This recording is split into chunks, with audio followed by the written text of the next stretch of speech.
Welcome to the Relevance Report, where we explore the relevant stories that are shaping our world today. I'm Brooklyn Burton, your host this week. On today's show, we'll examine the economic and policy issues affecting Albertans. Alberta Health Care Services is undergoing big changes. What's the impact? Should parents pay more for childcare, or should the subsidy continue? Inflation is rising. How has this affected students' lives?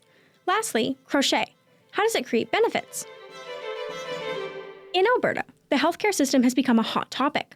Long emergency room wait times and sweeping organizational changes within Alberta Health Services have created calls for action. Heather Duperron explores recent reports and perspectives from medical professionals to paint a picture of the situation. Imagine you're experiencing chest pain. You rush to an emergency room expecting care. Instead, you wait. You wait for 8 hours, your chest tightening every breath more painful than the last, until your heart stops before a doctor ever sees you. This is what reportedly happened to 44-year-old Prashant Sharkumar, who, according to his wife, was handed Tylenol and told to wait while his blood pressure soared. He died of a suspected cardiac arrest. Sharkumar was a devoted husband and father of 3 young children. Emergency physician Dr. Raj Sherman is calling this, quote, the worst healthcare crisis in 35 years, end quote.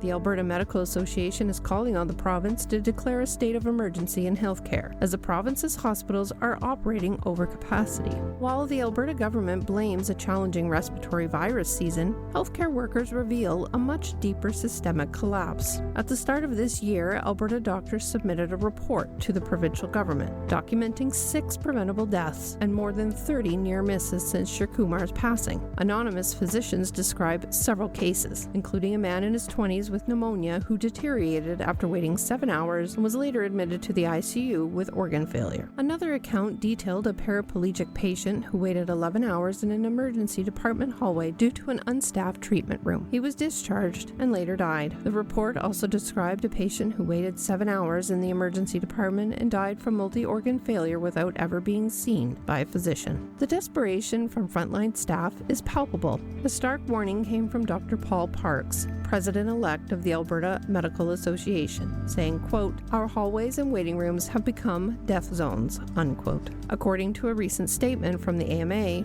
since the UCP took power in 2019, the number of patients leaving ERs without being seen has jumped 77%. Alberta hospitals consistently run at 110% capacity, and in 3 years, wait times for urgent patients increased by 70%.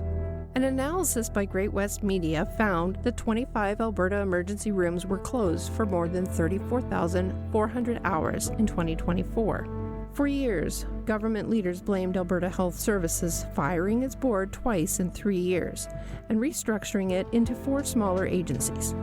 Parks claims the system has been, in quote, constant chaos, end quote, without clear direction, and that critical resources are being diverted away from where they are needed the most. While the government proposes opening new beds to handle patients, staffing presents another issue. With thousands of jobs cut in recent years and doctors and nurses leaving Alberta at a high rate, Health Sciences Association of Alberta President Mike Parker warned that chronic understaffing is forcing fewer healthcare workers to handle a growing demand, leading to burnout and longer wait times across the province. Additionally, no new hospital has opened in Edmonton since 1988, leaving 4 hospitals to handle not only Edmonton's urban population, but Alberta's rural population when their centers have closed down. With growing surgical backlogs, more than 83,000 Albertans waiting, the government is now allowing surgeons to offer private for pay procedures if they also perform a set number of public surgeries. The Canadian Medical Association warns evidence around the world show that 2-tiered systems worsen outcomes and access to care for everyone. Alberta's healthcare crisis is not just about long waits. It's about preventable deaths, overworked staff, and a fragmented system that continues to erode. While the government opens paths to private care, thousands of people wait in hallways, in storage rooms, and on lists. The question is no longer whether the system has failed Albertans, but whether Alberta's leaders will choose to rebuild it before more lives are lost.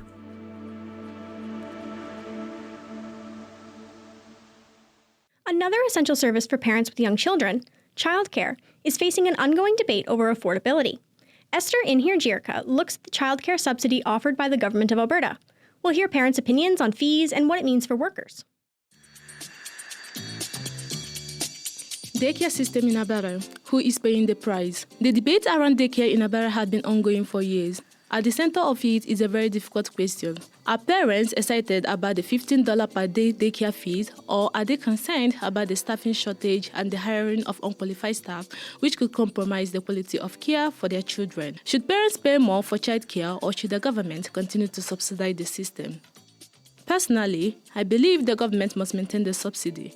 Removing or reducing the price to $15 per child per day is not a long-term solution. When the subsidy was fully in place, it provided critical support for low-income families, parents who might not have been able to afford daycare at all. Even now, at $15 per day, many parents are still struggling to make ends meet.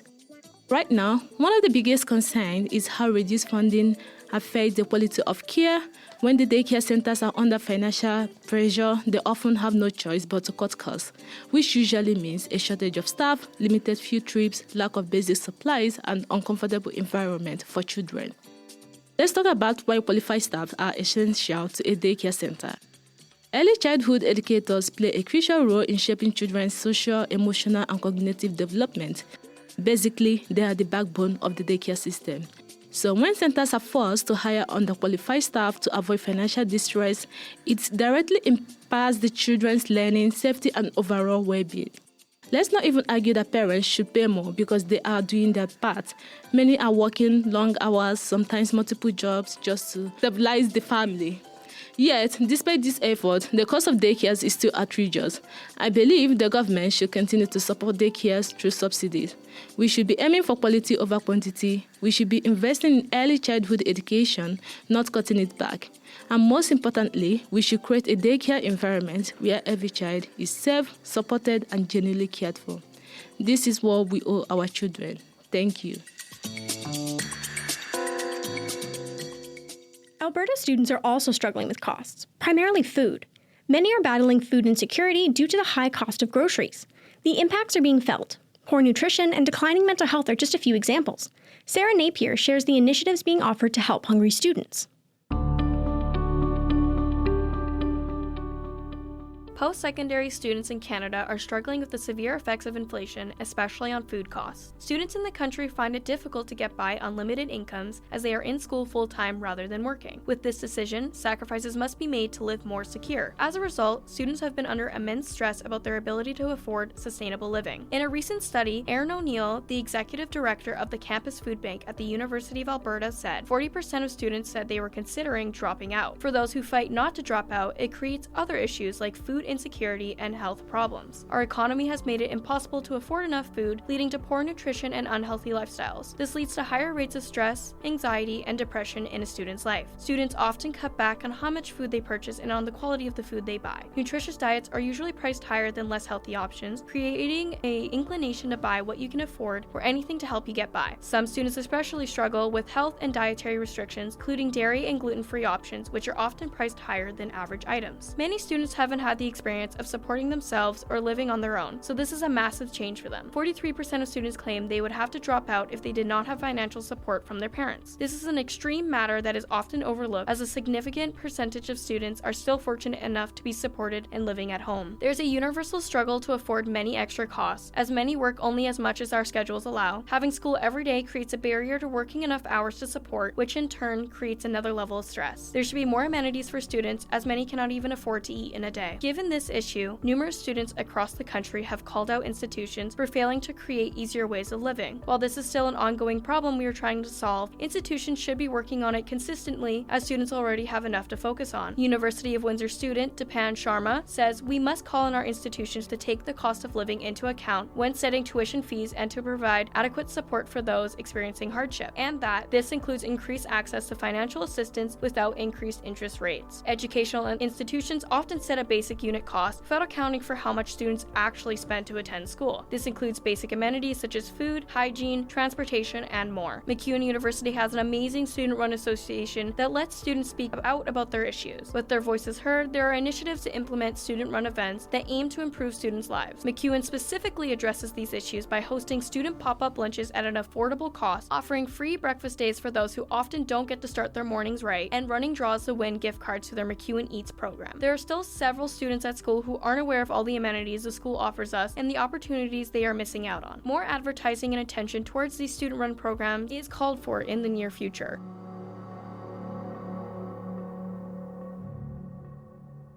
And finally today, as a way for students to relieve anxiety and depression, crochet is providing an outlet for mental health release. So what are the benefits of putting needles to yarn? I look into the crochet social media trend.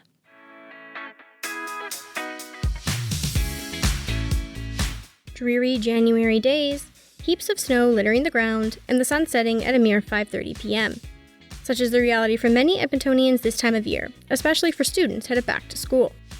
As the holidays have ended and the fluctuating daylight cycles create greater depression and anxiety, seasonal affective disorder is in full swing in northern Alberta. But while this time of year may be overwhelming, many students are finding solace in an ever-growing trend that has taken the world by storm: the crochet craze. Over the past few weeks, through scrolling on social media and in conversation with other students, I've noticed an uptick in the number of individuals who've started to crochet as a stress relief tactic. But why is that? And what is crochet anyway? Crochet is a type of needlework that uses a single hook to loop yarn together into stitches to fashion various textiles, including blankets, clothing, stuffed toys, coasters, and more. You name it, you can crochet it. While many regard crochet as their grandma's favorite pastime, crochet provides joy and enrichment I can personally attest to, as I taught myself the craft from YouTube videos during the COVID-19 pandemic. The isolation of the pandemic, with its long days at home and anxiety-ridden moments, provided the time and space needed by younger generations to revive the craft's popularity. But Gen Z isn't the first to discover the pleasure of crochet. While the origins of crochet are disputed, according to a 2018 article by Carrie Karp, the art form can be traced back to the 1800s when crochet gained traction throughout England before migrating across Europe, although there is evidence that suggests crochet began much earlier and is simply a renamed older art form. In the 1950s, 60s, and 70s, patterns decorated the pages of women's magazines and crochet fashion flourished, but its popularity declined before recently escalating, thanks to Gen Z, across several social media platforms, including YouTube, Instagram, and TikTok. Today, more individuals than ever before are recognizing both the fun and benefits the art form provides. But there's a deeper reason crochet resonates with so many individuals right now. Like many cities, Edmonton is undergoing a mental health crisis. According to Universities Canada, approximately 75% of students have reported that they struggle with mental health, and in the City of Edmonton's Positive Mental Health Literature Review of 2025, the institution notes that Albertans are experiencing the highest levels of anxiety amongst all Canadians since the COVID-19 pandemic.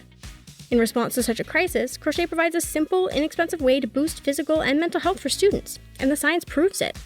Much research attests to crochet's ability to reduce blood pressure, increase circulation in the hands, and fine-tune critical thinking and problem-solving skills. The Anxiety Resource Center notes the repetitive movements that come from crochet release serotonin in the brain, which increases positive feelings and decreases anxiety. Crochet also requires that an individual's mind be focused on the present, which blocks negative thoughts from arising in the subconscious. But crochet generates another alleviant in the lonely months that has been proven to assist with mental health struggles: connection. Online communities on Instagram, YouTube, and TikTok have inspired thousands to take up crochet by offering safe spaces for individuals to both learn the craft and share creations. Across the Edmonton area, craft stores and institutions such as the Fiber Nook and the Edmonton Public Library frequently offer crochet classes for beginners and experienced individuals alike. The ease of accessibility crochet boasts means the craft can be taken anywhere and creates connection between people with similar interests. Edmonton's market scene is a community that bustles with crochet vendors, from Southkeith's Maker's Shop to pop-up booths at MacEwan University in the SAMU building. Overall, crochet builds community, which is necessary to overcome Edmonton's mental health crisis. With the plethora of benefits crochet offers, it's easy to see why so many Gen Zers are choosing to take part in the crochet craze. But the art form is more than a trend. Crochet offers an inexpensive, health-conscious, sustainable way to reduce those seasonal and everyday stresses that impact us all, and I'm fascinated to see where the craft will go in the future. Thanks for joining us for the Relevance Report. This week's episode was produced by Heather Duperron, Esther Inhir-Jirka, Sarah Napier, and me, Brooklyn Burton. The show was edited by Heather Duperron. The show's supervising producer is Sheena Rossiter. Additional studio supervision by Sasha Stoyevich. This episode was produced as part of the BCSC Introduction to Audio and Video course in the winter 2026 semester. The course is part of the Bachelor of Communication Studies program in the Department of Communication at MacEwan University.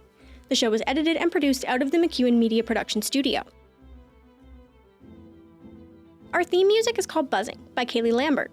In this episode, you also heard Dunes by Audio Coffee, exciting upbeat background music by HitsLab, soft ambient background music by HitsLab, and no copyright music by Mood Mode, all from Pixabay. Logo design for this podcast is by Sasha Stoyevich. And I'm Brooklyn Burton, your host for this week.